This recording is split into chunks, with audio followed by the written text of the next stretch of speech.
जिससे आप ज्ञान ले रहे हो, अगर उनके पास ही ज्ञान ना हो तो आप लोगों का क्या होगा। और आज की डेट में सोशल मीडिया में यही हो गया है, क्योंकि गुड़गांव और नोएडा के ब्रोकर्स के पास एक दूसरे के शहर का ज्ञान नहीं है, तो इसलिए वो बेइज्जती करना स्टार्ट कर चुके हैं। क्योंकि भाई ज्ञान लेने में टाइम लगता है, 2 घंटे गाड़ी में बैठना पड़ता है, ट्रैफिक इतना है। बट अगर बेइज्जती करनी हो तो कुछ नहीं, अगर मैं ही बोल दूं कि नोएडा कोई नहीं जाएगा, तो आप लोगों को भी लगता है कि भाई अगर कोई ब्रोकर ही कह रहा है कि कोई नोएडा नहीं जाएगा तो ये झूठ क्यों बोलेगा, ये अपने धंधे पे लात क्यों मारेगा कि कस्टमर आया हुआ है नोएडा लेने और मैंने बोला नहीं जी हम नोएडा नहीं बेचते। तो उससे ट्रस्ट भी बन जाता है, क्रेडिबिलिटी भी बन जाती है, और ज्ञान लेने के लिए 2 घंटे गाड़ी में बैठना भी नहीं पड़ता। बट मैं ऐसा नहीं हूँ, मुझे लगता है कि जहाँ पैसा मने वहाँ पे मुझे होना चाहिए। और ये सेम चीज़ मेरे साथ भी हो चुकी है कि जब मैं एक्सटेंशन रोड को मार्केट करता था, मेरे दोस्त के पिताजी और सारे जो गोल्फ कोर्स रोड के ब्रोकर्स हैं, दे यूज्ड टू से कि भाई एक्सटेंशन कोई नहीं जाएगा, वहाँ तो गुंडागर्दी होती है, लूट पटाट होता है। पता नहीं क्या क्या वर्ड यूज़ करते थे, मेरे भी पल्ले नहीं आता था।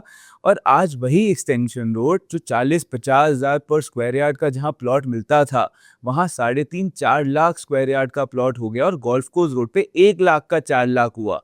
क्यों? क्योंकि भाई आज ये एरिया एक एस्पिरेशनल एड्रेस बन गया। और आज वही गोल्फ कोर्स रोड वाले ब्रोकर गोल्फ कोर्स रोड छोड़ के एक्सटेंशन रोड आते हैं कॉफी पीने, चाय पीने, क्लबिंग करने। और ये सेम चीज आपको भी ये थ्योरी को फॉलो करना है। अगर आपको रियल एस्टेट में पैसे कमाने हैं, आप वहां पैसे लगाओ जिस एरिया का परसेप्शन खराब हो, बट आपके पास एक इनसाइडर इंफॉर्मेशन हो ऑफ दैट अनसर्टनिटी कि क्या फंडामेंटल्स हैं उस एरिया के और वहां पे क्या डेवलपमेंट आ रही है। और आज मैं नोएडा की बात कर रहा हूँ, मैं उन चंद ब्रोकरों में से हूँ जो अपनी गाड़ी में बैठ के 2 घंटे 50 बार गए समझने के लिए कि मैं अगर कहीं पैसा मन रहा हो तो अपने क्लाइंट्स को, अपने यूट्यूबर की ऑडियंस को बता पाऊँ, क्योंकि नेगेटिव वीडियो बनाना तो बहुत आसान है। तो जी, ये एरिया नोएडा का शेख जायद रोड बनने वाला है, उसकी भी बहुत सारी इन्फॉर्मेशन दूंगा, बहुत ज्ञान दूंगा। और मोटे मोटे में नोएडा ये समझ लो कि वो एक ट्रेन है जो बहुत ज़्यादा अच्छी है, जिसके फंडामेंटल्स बहुत स्ट्रांग है, क्योंकि रोड है, इंफ्रा है, कनेक्टिविटी है, सब कुछ डाल दिया भाई इस शहर में जो आप एक्सपेक्ट करोगे। और तभी भी वो ट्रेन इतने सालों से स्टेशन पे रुकी हुई थी। क्यों रुकी हुई थी? जी, सरकार ने ऑक्शन में ज़मीन दी नहीं, जिसको दी वो बिना मनाए भाग गए। बट आफ्टर रेरा और जो लैंड पॉलिसीज़ भी इन्होंने चेंज करी हैं, उसकी वजह से, और अब तो अदानी जी भी आ गए हैं नोएडा में, जेवर का फेज़ 1 भी डिलीवर हो गया है, तो थोड़ी पॉजिटिविटी आई है। उसमें भी हमारे ज्ञानी ब्रोकर जो गुरुजी बने फिरते हैं गुड़गाँव में, वो बोलते हैं कि जेवर एयरपोर्ट का फेज़ 1 आने से भी नोएडा को कोई बेनिफिट होगा नहीं। जी, जब एशिया का लार्जेस्ट एयरपोर्ट आता है ना, तो उससे आता है इंफ्रा, उससे पूरे नॉर्थ इंडिया को मिलती है कनेक्टिविटी। और जब कनेक्टिविटी आती है ना in a country which is not developed like India, तो उसमें क्या होता है कि वहाँ बसती हैं इंडस्ट्रीज। और ये सेम चीज़ हुई थी गुड़गांव के साथ। जब आईजीआई एयरपोर्ट के लिए दिल्ली गुड़गांव एक्सप्रेसवे बना, उसकी वजह से गुड़गांव में कनेक्टिविटी बेटर हो गई and industry started coming to Gurgaon. और सेकेंड फेज होता है ऑफिस स्पेसेस आना, थर्ड फेज होता है कि ऑफिस स्पेसेस की वजह से रेजिडेंशियल डिमांड बढ़ना, और रेजिडेंशियल डिमांड बनने के बाद 10-15 साल में वो शहर बन जाता है। तो ये कहना अपने घर में बैठ के बड़ा आसान है कि 10-15 साल बाद भी जेवर एयरपोर्ट से कोई फंडामेंटली चेंज नहीं आएगा। और अभी तो मैं भी मानता हूँ कि 10 साल लगेंगे, क्योंकि फेज 1 डिलीवर हुआ है which is 10% of IGI capacity. But the government has the capacity and vision to build the largest airport in Asia. And उसकी वजह से आज कनेक्टिविटी, आप फरीदाबाद से, नोएडा से, गुड़गांव से, दिल्ली से जेवर जाना चाहते हो तो उस सब पे काम हो रहा है। तो अगर काम होगा तो इंडस्ट्रीज तो ज़रूर रहेंगी। इसका ज्ञान और चेतना मैं आप सबको देना चाहता हूँ, बिना मेरे बाल सफ़ेद हुए। अब उसके साथ अगर हम आगे बढ़े, तो ये नोएडा का शेख जायद रोड ये एरिया इसलिए बनेगा जी, और इसमें भी हम थोड़े से ना ऑनेस्ट ब्रोकर हैं, कि हमने बोला है कि 3x रिटर्न मिलेगा 10 साल में। 3x रिटर्न इसलिए मिलेगा जी क्योंकि कोई एरिया एस्पिरेशनल एड्रेस नहीं बनता डेवलपमेंट की वजह से। पहले डेवलपमेंट होती है जी, डेवलपमेंट होने के बाद जैसे लोग आते हैं और उसकी वजह से उन्हें केटर करने के लिए जब रेस्टोरेंट्स और ब्रांड्स आते हैं, तो क्या होता है कि लोग उस एरिया में रहना चाहते हैं। कि जैसे आज गोल्फ कोर्स रोड पे 50% of Delhi NCR would want to buy and live, और उसकी वजह से अप्रिसिएशन आती है। तो इस एरिया में बहुत सारी डेवलपमेंट प्लान है, बहुत बड़ी बड़ी चीज़ें आ रही हैं। बट उसकी डेवलपमेंट के बाद जैसे लोग वहाँ शिफ्ट होंगे और उसके बाद रेस्टोरेंट्स, कैफ़ेज़, ब्रांड्स आएंगे, उसके बाद जब दूसरे एरिया के ईस्ट दिल्ली वालों को, जमुना पार वालों को, यूपी वालों को, बिहार वालों को इस एरिया में रहने का मन करेगा, तो मैक्सिमम अप्रिसिएशन आएगी और इस चीज़ में 10 साल लग जाते हैं। तो हम आपको कुछ we don't want to play around with you and we want to be genuine and that is why हम सच-सच बता रहे हैं कि भाई 10 साल लगेंगे और 10 साल में आप बन जाओगे ग्रेटेस्ट दादाजी ऑफ ऑल टाइम। और जो ये एरिया है नोएडा एक्सप्रेसवे का स्टार्टिंग पार्ट है और ये एरिया बहुत बढ़िया 10 साल पहले ही बन जाता, बट वही नोएडा में इन्होंने ज़मीन दी जेपी को, यूनिटेक को, सुपरटेक को और ये सारे टेक और जेपी भाग गए और इसकी वजह से इस एरिया की connectivity even being very close to mall of India, DND, ये बेचारा जंगल की तरह रहा और आज भी इस एरिया में best offices, best schools, best commercial markets हैं। मतलब एक रेफरेंस पॉइंट देता हूँ कि यहाँ पे विश टाउन में मेरे दोस्त का बेटा जाता है, प्रोमेथियस स्कूल है और वहाँ पे आज ईस्ट दिल्ली से, पंजाबी बाग से लोग अपने बच्चों को पढ़ने भेजते हैं। क्यों भेजते हैं जी? क्योंकि the new trend is IB education. मेरे पिताजी ने मुझे मॉडर्न स्कूल वसंत विहार भेजा था क्योंकि तब मॉडर्न स्कूल सबसे बड़ी चीज़ होती थी, बट आज मॉडर्न स्कूल सीबीएसई एजुकेशन कोई नहीं चाहता क्योंकि everybody is aware that they want to send their children abroad और यूनिवर्सिटी लाइक अशोका, बिकॉज जो सीबीएसई के बाद जो डीयू में एजुकेशन मिलती है, एसआरसीसी भी आपका लौंडा चले जाए तो भी करिकुलम 20 साल पुराना मिलेगा और उसकी पर्सनालिटी नहीं बनेगी। तो इसकी वजह से जो सारे पैसे वाले हैं उनके पास अवेयरनेस है कि भाई अशोका भेज देंगे, अब्रॉड भेज देंगे, और वो ईस्ट दिल्ली, सेंट्रल दिल्ली में बहुत कम आईबी स्कूल्स हैं और इसलिए वो आज भी अपने बच्चों को इस एरिया में भेज रहे हैं। Plus best commercial, best office markets आज यहाँ पे हैं और फ्यूचर में भी यहाँ ही प्लान्ड है। अब लोग बोलते हैं यार हृदय जी फॉर्च्यून 500 कंपनीज नोएडा में कब आएंगी? जी कभी नहीं। अभी तो यही सर्टेनिटी है कि अभी कोई प्लानिंग नहीं है कि फॉर्च्यून 500 कंपनीज कब आएंगी, क्यों आएंगी, कैसे आएंगी।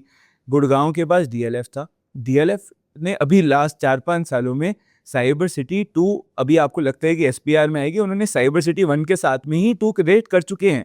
आज साइबर सिटी 1 15-16 मिलियन की डेवलपमेंट है और वो जो डाउनटाउन बना रहे हैं वही 11 मिलियन स्क्वायर फीट का है। तो डीएलएफ की वजह से यहाँ पे ग्रेड ए ऑफिस स्पेस की सप्लाई बहुत ज़्यादा है और नोएडा में people want to get into that business where they could make the most money. इसलिए नोएडा गुड़गांव कभी नहीं बन सकता क्योंकि जिस स्केल में यहाँ पे ग्रेड ए ऑफिसेज हैं और फ्यूचर में बन रहे हैं वो नोएडा में अभी भी रियलिस्टिकली नहीं बन रहे।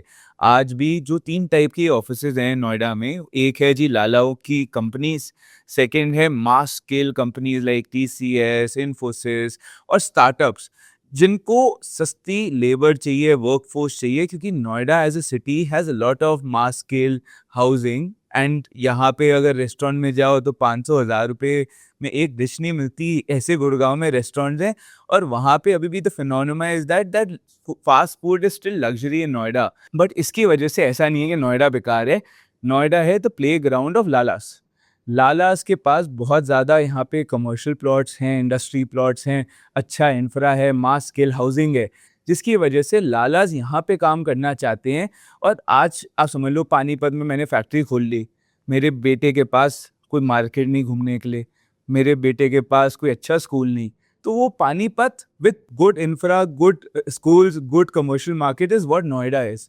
एंड वो लोग भर भर के यहाँ आज भी हैं और भर भर के फ्यूचर में भी आएंगे। उसकी सर्टेनिटी पूरी है कि वो लोग यहाँ आएंगे और ये सारे लालास जिस एरिया की मैं बात करने वाला हूँ वहाँ पे ही आपको फ्यूचर में दिखेंगे। बल्कि ईस्ट दिल्ली के लालास, बल्कि यूपी, बिहार, झारखंड, सबके अमीर यहाँ पे एक घर लेके बैठेंगे। जैसे गोल्फ कोर्स रोड है आज for people who are living in Karnal, Panipat, that everybody wants a place in Golf Course Road कि कभी आए तो यार यहाँ पे रहेंगे, ये अच्छा लगता है एरिया, वैसे ये एरिया बन जाएगा। तो वो एक डिफरेंस है। बट अब आपको इस एरिया के बारे में समझाता हूँ, वो तो समझाया ही नहीं कि जैसे ही आप डीएनडी से आते हो आपको max towers, mall of India, ये सब मिलेगा।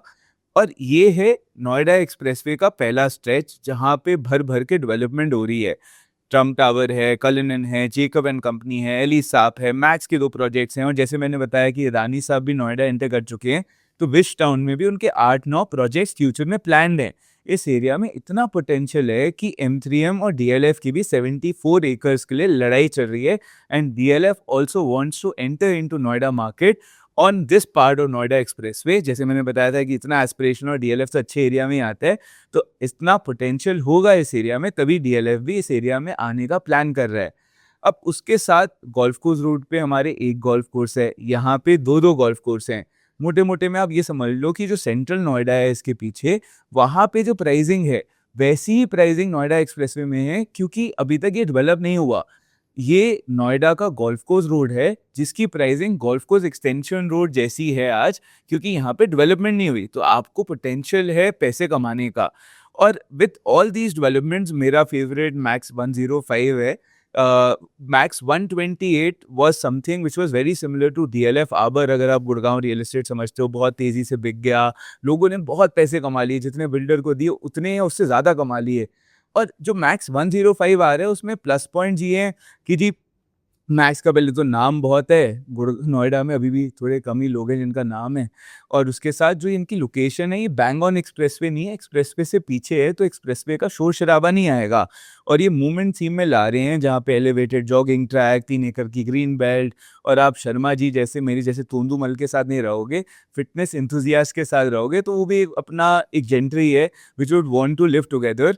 तो मुझे लगता है कि Max is something which would make money for sure. और सबसे बड़ा जो ट्रिगर पॉइंट आएगा मैक्स का, वो आएगा जब 1.5-2 साल बाद 128 की डिलीवरी आएगी, और तब पूरा नोएडा मार्केट देखेगा कि मैक्स ने क्या बना दिया। मैंने तो अंदर से देखा है that how nicely they have finished the product and what they are planning to do inside that whole condominium. और जब वो रेडी होगा तो अभी भी रीसेल में मैक्स 128 में बहुत ही लिमिटेड इन्वेंट्री है, उसकी वजह से वो पूरा ट्रिगर जाएगा मैक्स 105 में, and people would start flocking in and buying like crazy. Thank you, मेरी तरफ से इतना ही ज्ञान था आज। अगर आपको मज़ा आया हो तो लाइक कर दो।